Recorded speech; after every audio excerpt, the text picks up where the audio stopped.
Começa agora ViniCast, o seu podcast sobre Visual Kei.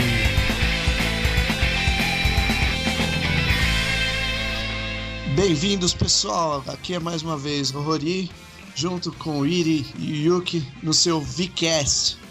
Agora, partindo para a segunda parte da origem do Visual Kei. Seguinte, a gente vai fazer um pequeno resuminho aqui pra galera, pra quem não pegou o primeiro. Aliás, agradecendo o pessoal que já tá ouvindo aí no nosso podcast aí, já estamos passando já de quase 200 visualizações aí, o pessoal dando uma força, valeu mesmo. E vamos iniciar os trabalhos aqui com o nosso pequeno resumo do que passou no episódio passado. Então, tudo começa com o X-Japan, só que não. Um bom resumo esse. Em um outro momento a gente pode voltar nesse assunto do X-Japan, porque foi bem legal. Com certeza.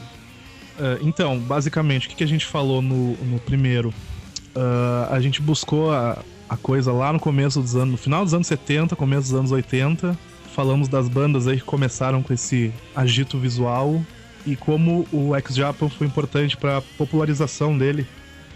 A gente colocou aí uns dados da Oricon para exemplificar aí até chegar no Visual Kei nos anos 90. Já com o Lunacy, falamos também do Kuroyume, abordamos aí algumas outras bandas também, até chegar no ponto que a gente falou o auge da coisa. Não deixando também de fora o Glay, né? Que a gente tava... O pessoal... Teve gente que já falou pra mim, mas e o Glay? Não sei o que. Não, Glay, banda de 88 também, visual rock, só que foi lançado pela Ecstasy Records em 94. Então a gente fala, pegou mais pra frente. Eu ia dar um gancho aqui falando dessa parte dos anos do final dos anos 90, que a gente falou no outro, que foi o auge das bandas que influenciaram as bandas pós anos 2000. Então eu peguei aqui os dados da Oricon, que o Irie trouxe pra gente no outro programa alguns dados das bandas que a gente, do começo dos anos 90 até chegar nesse auge, né? E aí a gente viu que convergiu ali na mesma época o sucesso da maioria das bandas foi ali. Então eu peguei aqui alguns dados também pra mostrar que nessa época foi realmente muito boa pro Visual Kei.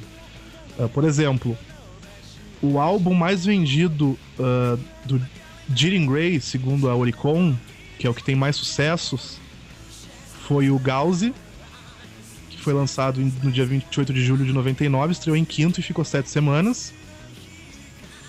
E os singles de maior sucesso foi o Yuramek, de 99 também, que ficou 8 semanas, e o I Will, que estreou em 98 e ficou 10 semanas na Oricon.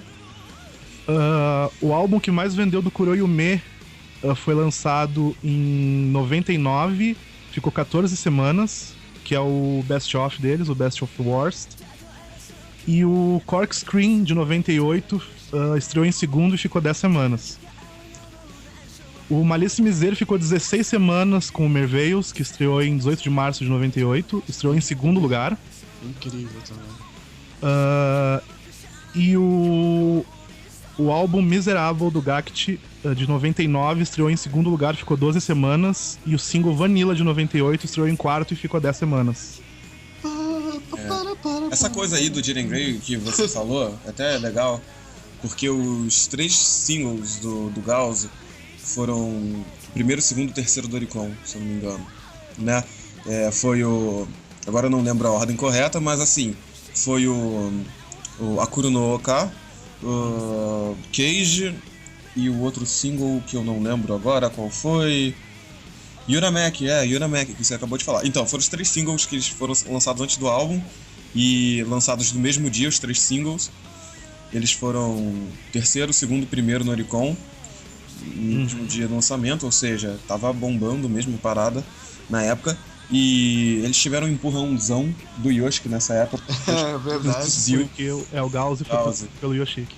E é maneiro que o Shinya, né, o baterista do Jiren Grey, ele até numa entrevista ele falou que era muito... Foi tipo realização de um sonho, assim, que ele é todo fanático e tal, também pelo Yoshiki, e ele produziu o álbum dele, assim, molecão.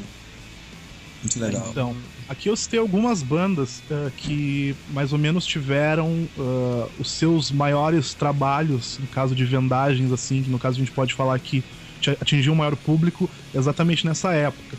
Depois tiveram algumas outras bandas que vieram a lançar materiais, os seus maiores sucessos alguns anos depois, como o Rafael, que teve ali o álbum que mais vendeu deles foi em 2001. Mas aí agora eu tentei colocar um pouco mais justamente nessa época, entre 97 e 99. Essa época aí, eu posso destacar essas bandas novas surgindo, mas o Visual Kei já tinha perdido, tava começando a perder, na verdade, um pouco da força. A força mesmo acabou, e não é porque eu sou fã não, mas acabou quando o Lunacy acabou, porque as duas maiores bandas e as duas maiores referências de Visual Kei que as pessoas conheciam era o Lunacy e o X-Japan. Um pouco menos e bastante pro underground foi o Malice Miser, Rafael, esse tipo de banda, né? Que eles tiveram sim uma coisa nacional, mas é o que a gente compara com o ocidente daquelas bandas de One Hit Wonder, por exemplo, né? E que pra quem não sabe, One Hit Wonder é banda que teve uma música só. Uma música só e sumiu, né? Mas não quis dizer que acabaram. Enfim, o Rafael, Malice Miser, Pierrot, quem mais? Assim, bandas dessa época, né? Mas aí eu lembro dessa época, Johnny Dark. Tree, Johnny Dark. Essas bandas assim. Na época já tinha o Cyan Shade também. Sim, 99, sim. 98 também. Nessa época o Shade já tava acabando. Já tava acabando, né? Se não me engano, ele terminou em 2003, 2004, eu não sei não, porque eu não sei. 2002, se eu não me engano, não lembro agora. O auge do Cyan Shade também foi em 97 ou 98, se eu não me engano. Tinha o Lacrima Christi também. Exato. Tinha muita banda. O Cyan Shade ele começou em 91. Olha isso, até 2002, que ele deu a parada. Aí em 2007 eles voltaram pra fazer alguma coisa, em 2011 também. É tipo revival, como o Lunacy sempre faz no fim de ano. Eu esqueci de uma banda, e a gente esqueceu de uma banda, o Rouage. Rouage que também o Rouage tem que entrar nesse canto aí, porque embora eles são... Assim, essas bandas que a gente citou, elas são bem mais velhas do que isso, mas já são de uma segunda geração, não é da mesma geração que o X-Japan e o Lunacy, como a gente falou da outra vez, né? Sim. Já é uma geração seguinte. E essa segunda geração, ela manteve o Visual Kei, teve muita coisa boa, estabilizou o underground, como a gente tinha falado, né? Do último, né? Último podcast. E, enfim, deram origem ao que a gente quer até falar agora, né? Que são as bandas mais atuais. Que uma terceira geração já é uma quarta, sei lá, quinta. Por exemplo. Atualmente nós já estamos indo para uma quarta geração, né? Mas já tem bandas de 2012, por exemplo. Aquela geração ali do começo dos anos 2000, que aí vai entrar o Gazette, o Gazette já é uma banda consagrada. Nightmare também. Nightmare, o Desper's Ray, bandas que Kagura, inclusive bandas já acabaram. Exato. O Delury. A quarta geração. E tem dessa nova, depois dessa geração Gazette, quem eu acho que um dia pode ter alguma expressão assim forte, já que está sendo bombada, a banda mais bombada do underground atualmente lá, é o Made Bray, né? Mas isso é pano pra outra manga. Mas aí também tem o Muco, por exemplo, que é uma banda que veio do underground também. Sim, da geração anterior, né? Da geração anterior. Sim. E ainda tá aí. Tem bandas o Muco é o quê? Segunda ou terceira geração? Segunda, né? Não. O quê? Já da geração dos terceira já, né? Foram apadrinhados pelo Caligari, que é uma banda que começou em 94. Então terceira. De 97. Pode crer. Bem na época que tinha estourando, assim. Que foi quando que veio uma série de bandas no começo dos anos 90, veio acompanhando esse ritmo de bandas que estavam se inspirando na parte visual. E aí no final dos anos 90 que veio aquela tsunami de bandas, né? Sim. Aliás, uma curiosidade, né? Que a banda que era formada pelo Tatsuro Omiya, o Satoshi Hiro, originalmente tocavam Blue Hearts, que é uma banda de punk é. e covers de Glam. Ou seja, tudo a ver, né? Um com o outro. Cover de Lunacia. Mas muita banda começa assim mesmo. Tem muita banda que fala que começou tocando cover de ou Ex-Japan ou Lunacy. Que agora que eu me lembro de cabeça é o Sono do Material Opera. A primeira banda dele foi uma banda que tocava covers de Lunacy e Ex-Japan. A maioria, assim, o Jun do Fantasmagoria tocava RD, por exemplo, no Tanakada, né? Mas ele tocava RD e tal, é muito legal, né? A maioria começou assim, não tem jeito, assim. Exato. Então, aí a gente chegou na segunda geração, Mu, com outras bandas, né? Aí tá a terceira geração agora, que é o Medibray é terceira geração, quarta já. Quarta já. Acho que já é uma quarta já, porque são o quê? 2011? Tem aquele Unite também, que também é quarta geração, mas tem um outro foco. Na segunda geração ainda tinha o Larkin Seal. Essa geração que a gente que se viu nos últimos... não é nem nos últimos 10 anos, né? A gente já tá em 2013, né? Uhum. Já quase 20 anos. Das bandas que eu vejo do final dos anos 90 que foram mais influentes pro que veio depois, já esquecendo o Lunacy e o Ex-Japan, né? Isso aí, por causa que a febre que nem essas duas bandas causaram, até hoje nenhuma banda causou, dentro do Visual Kei. A polêmica. O botão da controvérsia. A polêmica. Então, o Jiren Grey tem sim uma fanbase. Aliás, a fanbase do Jiren Grey é uma coisa muito legal de falar, porque eles mudaram de estilo. Tem gente que ainda considera Visual Kei, tem gente que não considera Visual Kei. Isso não é o que é para ser discutido aqui agora. Mas o Jiren Grey é uma banda que desde o surgimento tem os fãs muito fiéis. Eles são muito de nicho, sabe? Os fãs são muito, acompanham a banda mesmo, não importa a mudança. Então eles foram, entre aspas, febre mais naquela coisa da estética de moda, daquela galerinha que anda por Harajuku e tudo mais, né? Não deixa de contar, obviamente, como uma febre, não é uma febre do nível mundial. Sim, mas do nível mundial, do nível, quer dizer, nacional do Japão. Uhum. Eu falei até de nível mundial, mas é uma coisa que a gente pode falar agora abertamente e com clareza, é que a partir dessa geração já existia internet, já existia música baixada, né? Música por download, e enfim, atingiu o Ocidente, e acho que é um dos principais motivos da popularização do Visual Kei. Do Visual Kei ter saído do Japão também foi um pouco dessas bandas, e o Gazette é realmente uma coisa de maluco, assim, no Japão, porque os caras têm primeiro que a fanbase mais louca e mais fervorosa, assim, que mais acompanha a banda de Visual Kei de hoje em dia, igual a da época, que sim, se compara como daquela época, é a do Gazette, embora o Gazette ainda não tenha aquela exposição nacional como foi o Ex-Japan e o Lunacia. Eles estão quase lá, porque os álbuns, singles, tudo que sai deles sai no Oricon, fica semanas, enfim. Então, o que eu ia terminar de falar é que não teve nenhuma banda até agora que teve uma febre como foi a do Lunacy e a do Ex-Japan. Mas o Gazette tá chegando lá. Que o Gazette tá chegando lá. É uma banda que ele conseguiu isso, ele tá conseguindo aos poucos. O Ex-Japan, quando entrou na mídia, não saiu mais. Foi uma porrada, né? Ainda tem algumas. Ele ainda tem uma. Ainda fica meio que flutuando no sim e no não, no estar ou não estar. Mas aí já é explicável, porque o mercado já tá acostumado com esse tipo de situação. O pacto foi diferente porque era uma coisa diferente. Exato. Mas o que eu ia falar era que, na minha opinião, talvez as pessoas podem discordar, mas as bandas que hoje em dia, né, formam o que sai hoje em dia em matéria de Visual Kei, que meio que transformaram a coisa, foi o Jiren Grey, como o Uri falou, né, esteticamente falando. Verdade. Que naquela época não era tão comum aquele tipo de visual, porque era realmente... O Jiren Grey, quando começou, fazia coisas muito exageradas.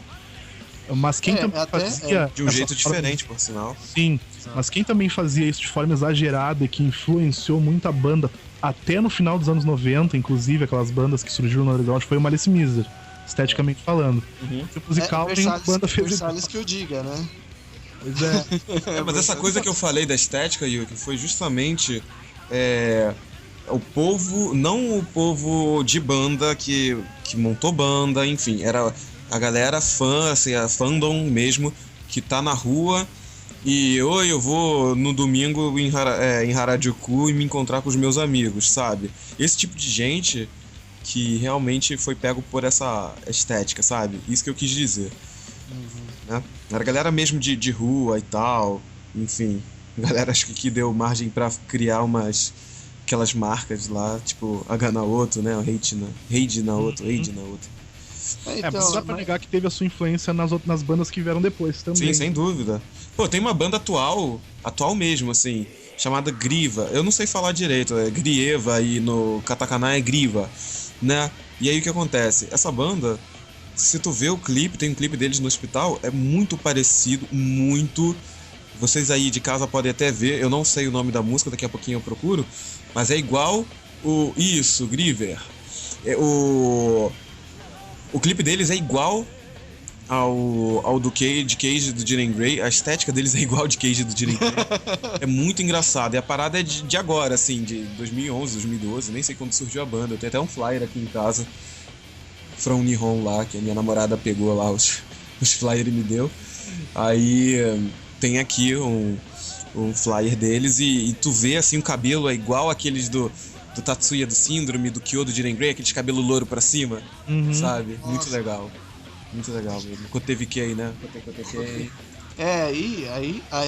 E já é assunto pra outra manga também. Assunto pra outra manga, hein? Esse vai ser mais polêmico ainda, né? Porque tem muita gente que fala, não, mas é assim, é assado. Ah, sim, dos estilos. Sim, esse aí vai ser bem aguardado. A galera vai curtir bastante, que a gente vai chegar e com os dois pés na porta. Coisa que eu tenho certeza que a gente vai dar um dropkick. Uma coisa que eu queria continuar a falar aqui é sobre essa questão aí das influências, né? Que é uma coisa que foi um assunto que a gente bateu muito na tecla na semana passada, né? No anterior, né? No podcast anterior. E assim, a influência dessas bandas, tanto do Nightmare... É porque assim, depois que as bandas e o Ex-Japan Lunacia influenciou uma galera, obviamente essa segunda geração foi um pouco mais abrangente, pegando essa estética, essa coisa do Visual Kei, de pegar sonoridades diferentes. Um belo exemplo disso é o Plastic Tree, que tem uma sonoridade totalmente não Visual Kei, já que eles são uma banda de shoegaze. E assim, o que eu queria dizer é que como essa geração que a gente citou agora tem uma sonoridade muito diferente entre si, eles influenciaram, pra mim, tá? Na questão de, tipo, as bandas mais jovens podem fazer o que quiserem do som. O que, posteriormente, pode até ter gerado o famigerado Oshari Kei, porque eu acredito... Assim, eu já li sobre e nunca concordei que o Oshari Kei começou com bandas como Sofia e Baroque. Só que Sofia não tem nada a ver, assim. Cara, sabe qual é o problema? É que o vocal do Baroque, porque ele é totalmente Miku do Ancafé. Mas pra mim quem começou com o Oshari... Mas sem ter isso, tirando isso eu não vejo nada de... Yuki, quem começou com o Oshari foi Cascade. Podem aí procurar no Google. Eu ia falar exatamente isso. A gente falou das bandas que tiveram bastante destaque, eu me esqueci de falar que o Cascade, desde o tempo indie, ele sempre teve na Oricon. Desde sempre. Até outra hoje. Banda. E o Cascade nem é novo, né? O Cascade é antigo. Da segunda geração, se eu não me engano. De 93. De 93. Acho que o Cascade é contemporâneo do Caligari, dessa galera. Uma banda que influenciou o som, que a gente esqueceu de mencionar, e é até importante mencionar agora, porque pode ser o papo para um outro podcast em específico, é o Soft Ballet, porque o Soft Ballet é uma banda que enfim, tava junto com as bandas visuais do início, né? Peraí, só pra te interromper, não querendo te interromper, mas essa banda é aquela banda de future pop do começo dos anos 90? Sim. É de 86, isso. O Soft Ballet é uma banda que influenciou em muito aquela linhagem eletrônica que a gente vê hoje no Kaya, por exemplo, que a gente vê hoje no que a gente vê hoje não, mas a gente viu, né? No Velvet Eden, Blumhoney, Rora. É que teve uma parte que eu não sei até onde, talvez agora que tu tenha colocado isso, eu vejo um pouco de sentido. Agora que tu falou do Soft Ballet, que eles eram uma banda de future pop, não tem nada a ver com Visual Kei, né? É uma parte que eu não sei, que eu não conheço, que até eu já li muito, mas eu não achei a parte em que o Visual Kei e o gótico se misturam. Inclusive tem o The Zog, que era uma banda de gothic rock dos anos 80. O Malice Miser faz referência a eles no encarte do Memory, o primeiro álbum deles. E tem muita banda que se encaixa dentro dos estilos de música gótica que estão dentro do Visual Kei, ou o contrário. E é uma parte meio confusa mesmo da cena. Sem dúvida. O que eu ia falar do Soft Ballet, só pra que é importante, assim, bem pertinente, o Soft Ballet é a banda do Ken Morioka, né? O Ken Morioka, ele foi um tecladista muito influente, muito famoso no Japão, né? Ele, se eu não me engano, ele ajudou, assim, a galera do Bucktick em algum momento. Eu acho que ele, eu não sei se ele tocou foi tipo membro suporte, fazia arranjos, né, se eu não me engano, pro Bucktick, para uns outros artistas. E ele fez muita, cara, coisa que pouca gente sabe, ele fez muita música de videogame, sabe? Muito jingle, muita música de videogame, sabe? E cara, esse cara foi produtor, enfim. O cara tem muita coisa pra falar de Ken Morioka que eu não quero falar agora.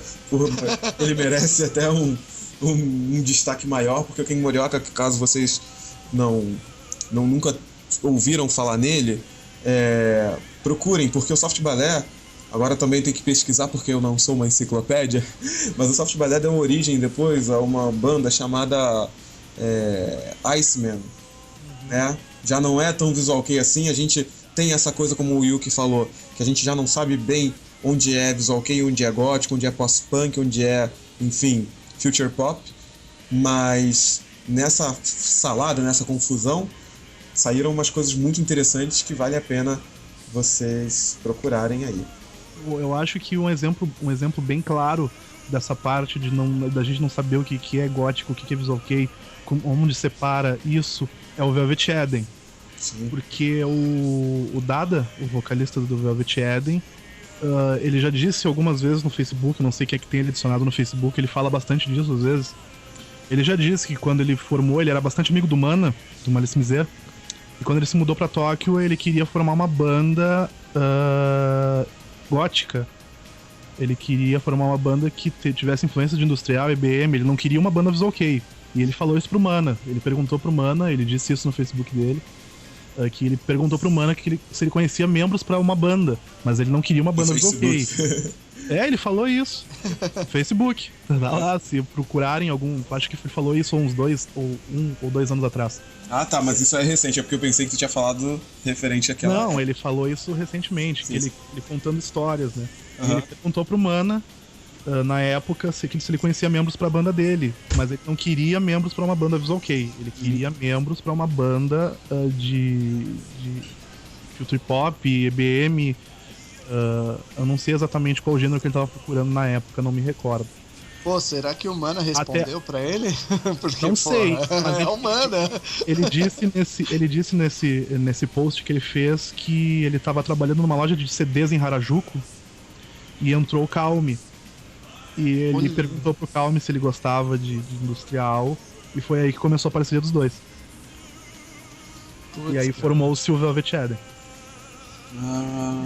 Mas aí que tá, o pessoal, eu não sei se isso é uma coisa aqui do Brasil, ou talvez até da Europa, encaixam muito o Velvet Eden dentro do Visual Kei.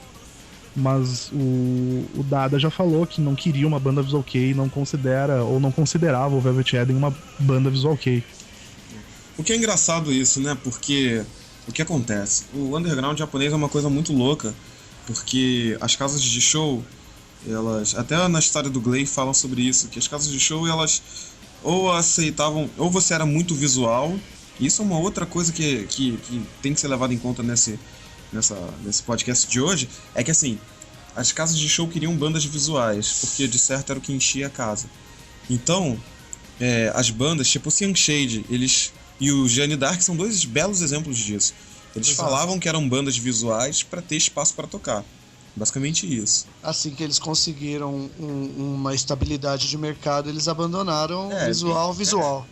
Então você vê as fotos e não é como a gente conhece o visual, né? A gente tem também uma imagem do visual kei ser uma coisa mais andrógena, mais maquiagem e tal, mas eu acho que o visual kei passa um pouco disso.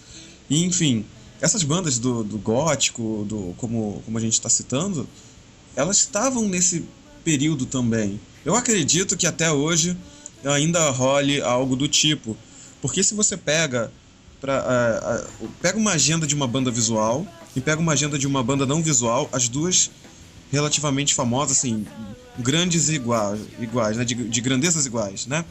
Você vai ver que as casas de show que os caras tocam são diferentes, sabe? Existem casas de shows que você saca, que você olha na cara, que, poxa, só vejo isso em banda visual, nunca vi uma banda não visual fazendo show aqui. Tem umas coisas assim. E foi algo que se formou nessa época também. E o Velvet Eden, essa galera, o próprio Kaya, né? Eles tocaram assim enfim, eles tocam junto com bandas visuais, né? Acho que acabaram se misturando, talvez para ter espaço. No final o visual kei acabou engolindo muita gente, né? Em busca de espaço. Porque teve essa época do auge, né, do visual kei, e que o pessoal meio que acabou entrando de gaiato ali pra tentar buscar o seu espaço, né? Sim, porque foi um impacto muito grande, teve uma popularidade grande na mídia.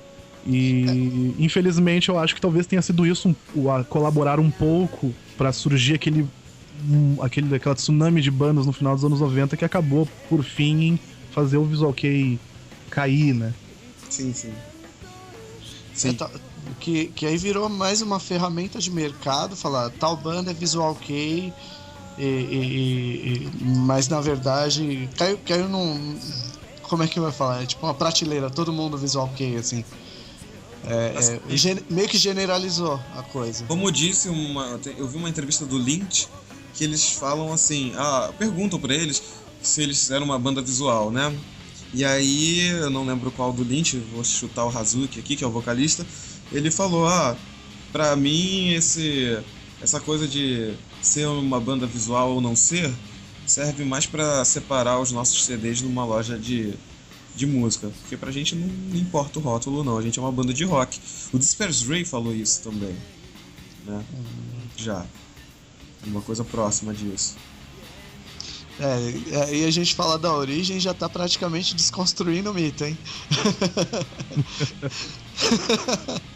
Não, mas isso aí é como uma eu disse, história, né? Como eu disse, né? O visual kei acabou engolindo muita gente por causa da popularidade que ele alcançou, né?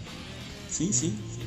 E no final das contas, isso também pode ter sido ruim pra ter surgido aquele milhão de bandas no final dos anos 90, mas também pode ter sido bom, porque talvez tenha colocado mais dentro da cabeça das pessoas que acompanhavam a cena que era uma coisa livre. Porque no final dos anos 90 que começou a acontecer aquela agregação de estilos diferentes dentro do visual kei. Exato. Uma coisa que eu queria falar agora, mudando um pouquinho só do assunto, é que quando acabaram as grandes bandas, o mainstream, a mídia, tava sem bandas visuais, né? Vamos chutar aqui que eles ficaram pelo menos uns 5, 6 anos sem bandas grandes aparecendo no Oricon expressivamente ou aparecendo na televisão. Que foi um momento que o visual kei estava bem em baixa, né? A coisa meio que ficou massificada, surgiram muitas bandas, muitos selos Vamos citar aqui alguns como a Soleil Records, Matina, enfim, K-Party, produzindo 1 milhão de bandas. E é bem coisa de underground que acontece em qualquer estilo musical, com a qualidade sonora nem sempre muito boa, as bandas sendo umas cópias do que as outras.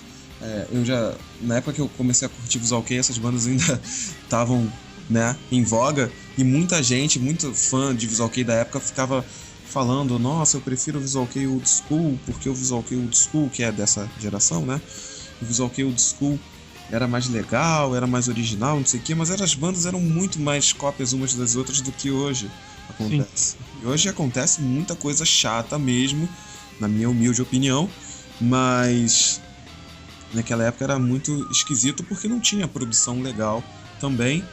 E acho que quando o Nightmare, quando o Seed, essas bandas começaram a crescer, o Mook, e o próprio Gazette, né? Começou a quebrar um pouco isso, né? Muita banda também foi ficando pra trás. Foram se formando as super units, né? Pra crescer. Phantasmagoria, né? Por exemplo, um exemplo de super unit. Então, eu quero começar a falar do Gazette, porque eles são uma banda bem polêmica. Então, no fundo, vai começar a tocar Gazette aí. Vamos lá. Vamos começar um pequeno debate sobre Gazette com Yuki, Hori e Irie. Eu tenho uma opinião que o Gazette, a gente já falou no anterior, que o Gazette foi uma banda que foi realmente influente, está sendo influente, e eles são o must, a banda mais in dessa nova geração. E o que acontece? Eu conversei com um amigo meu que já me deu esse relato e eu quero muito que ele venha participar desse podcast. A gente só precisa de resolver pequenos problemas de fuso horário. Mas uma vez ele perguntou lá no Japão eu não lembro agora se ele perguntou pra alguma japa, mas o que importa é que ele me contou que existe uma diferença entre essa coisa de ser fã fervoroso de uma banda como foi o X-Japan, Lunacia, e como é ser o fã do Gazette. Vamos às primeiras pequenas diferenças. Na época do X-Japan, do Lunacia, não existia internet, não existia essa coisa de baixar música, né? Então o fã era fã que comprava merchandising, né? Comprava o CD. Muito estudante, né? Principalmente mulher, né? Majoritariamente o público é feminino. Muito estudante trouxe assim, não gastava o dinheiro do lanche pra comprar o CD, pra ir a algum show, sabe? Ficava coisa de fã mesmo. Coisa de fã mesmo, sim. E enfim, acontecia aquela coisa que todo mundo sabe que aconteceu com o Lunacia, com o X-Japan, por exemplo, o Lunacia, e eles, como é que se diz? Congestionaram, né, a linha telefônica do Japão quando eles fizeram o primeiro show no Tokyo Dome, né? E os ingressos parece que esgotaram em 5 minutos. Foi uma coisa muito louca. Esgotaram, caiu o sistema de telefone do Japão, então é uma coisa muito legal. Já o Gazette, não aconteceu isso, por exemplo, com o Tokyo Dome deles, que eles já foram pro Tokyo Dome. Mas o que acontece? O Gazette, como é de uma geração que já tem internet, que já tem a mídia, essa coisa multimídia, né? Os fãs são fervorosos, sim, mas não tem essa coisa do eu vou gastar o dinheiro do meu lanche pra comprar o CD, né?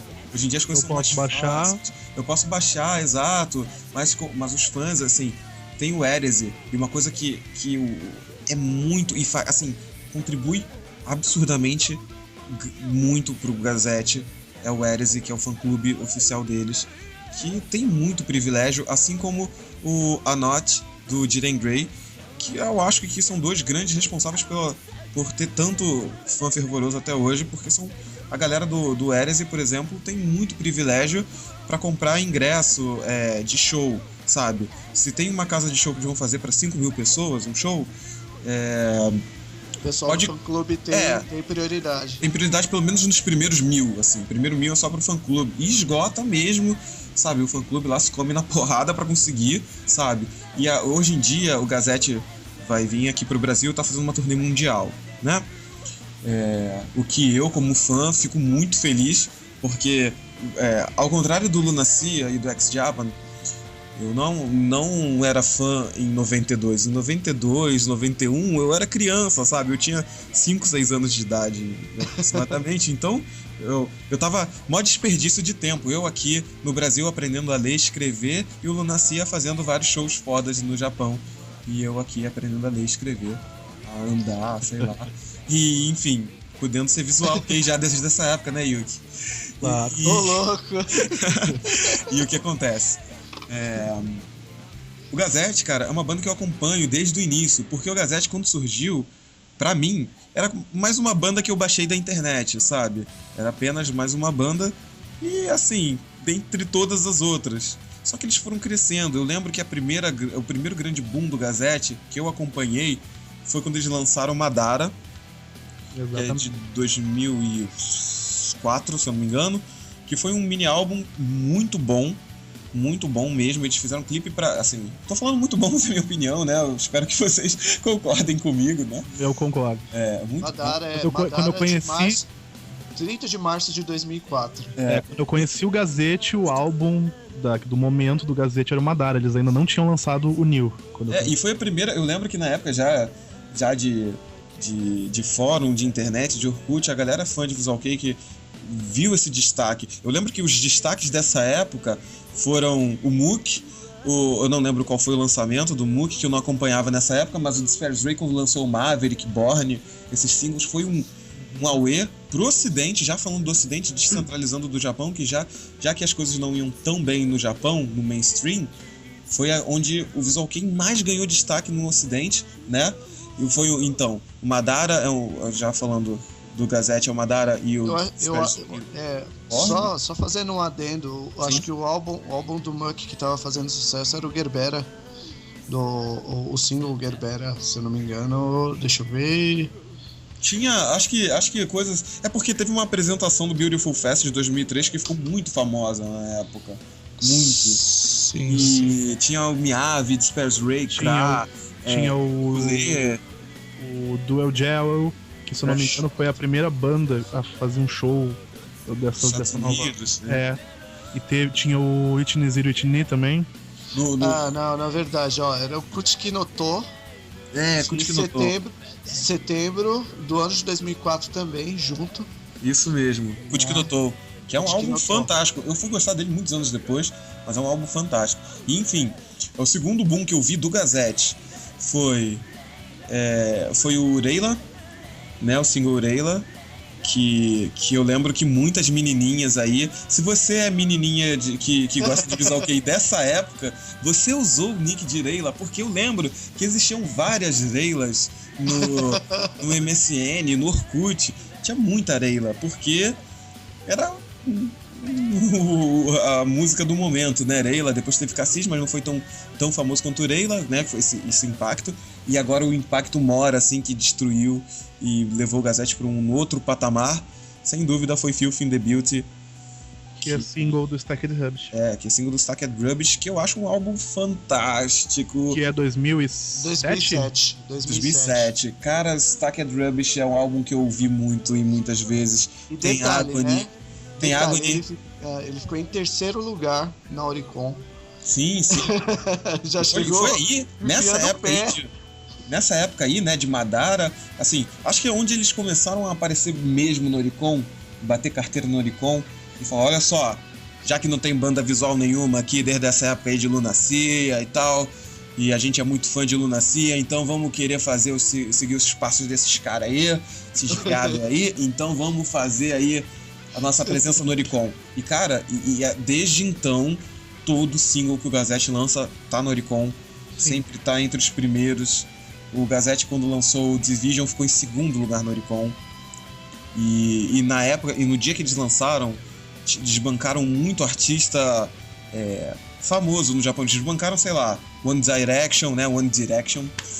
Desbancaram alguns lançamentos de artistas pop famosos no dia que lançaram o Division, e assim, é uma coisa que aconteceu fim do ano passado, 2012, e a galera não olha, assim, não enxerga direito pra isso, porque a gente tá acompanhando, né, tá vivendo essa história, né, e hoje em dia a fanbase do Visual Kei é um pouco mais reduzida no ocidente, enfim, talvez porque o público cresceu, ou talvez porque as bandas do Japão não são tão expressivas como antes, ou as pessoas, sei lá, têm visto as coisas com mais preconceito, mas o Gazette tem arrebentado aí no Oricon. Mas tu pode perceber como isso é um reflexo que a gente vê aqui também, como eu falei no outro programa, se eu não me engano, que é uma coisa que é mais fácil de falar porque é a coisa que a gente vive agora. Sim.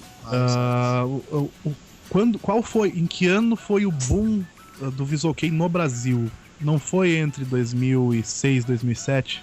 Sim. Foi o ano que o Gazette deu porrada na Oricon. Sim. E tá até lá, até hoje. Sim, sem dúvida. E isso, pra mim, é a melhor coisa que aconteceu dessas bandas voltarem aí pra Oricon, porque abriram muito o espaço. O Jimmy, o baixista, ex-baixista do Chemical Pictures, uma vez ele postou, vocês podem procurar aí na internet que isso é fácil de achar. Ele postou falando sobre o que também ajudou a popularizar o Visual Kei nessa nova década, né, no Japão, né?